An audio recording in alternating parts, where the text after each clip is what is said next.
Madam President, my colleague from New Hampshire is being way too logical for some of what passes as a trade debate here, and it's my hope that her excellent proposal will be back on this Senate floor sometime soon for unanimous consent to pass a very important bill protecting Americans from tax hikes on imported goods.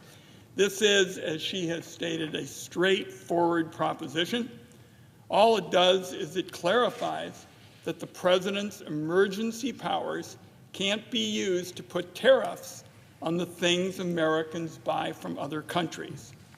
Now, Donald Trump calls himself a tariff man. His quote, not mine. It's the only answer he seems to have to any problem under the sun. Instead of taking time to think through actual solutions, he's willing to use any authority he can find to slap tariffs on our trading partners.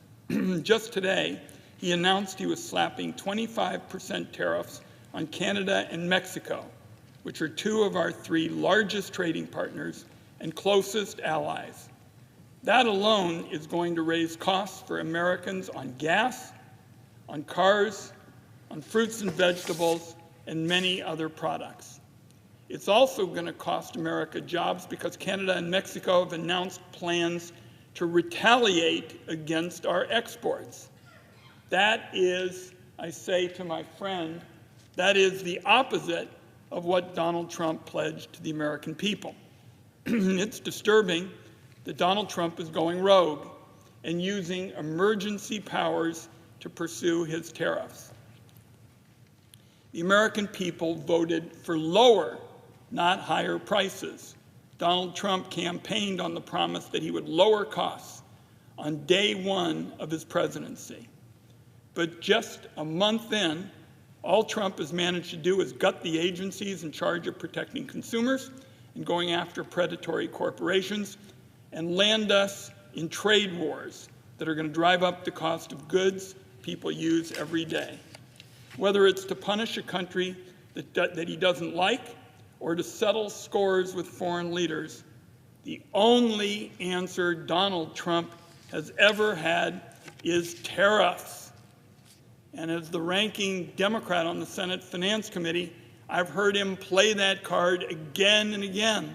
No matter how many times we've said, look, tariffs should be one of the tools in the trade toolbox, but it shouldn't be the universal answer to everything. Trump's approach is going to drive up prices and costs for American families, businesses, and farmers in the process.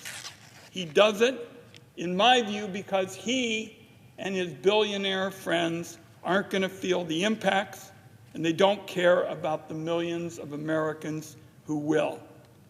These higher costs essentially add up to a Trump tax on everything from food to clothes and cars. And I use those words, Senator Shaheen, specifically. These policies end up being a Trump tax. And to those who voted for Donald Trump because they wanted lower prices and a fairer economy, sure seems to me that these policies are a betrayal.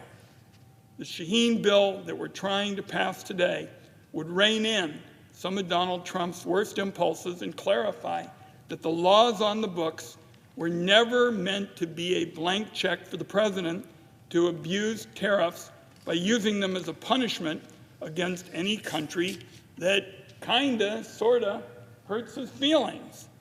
A number of our Republican colleagues have supported the Shaheen proposal in the past because putting a check on the president's power to land us in trade wars should not be, as my colleague has said, should not be partisan or controversial.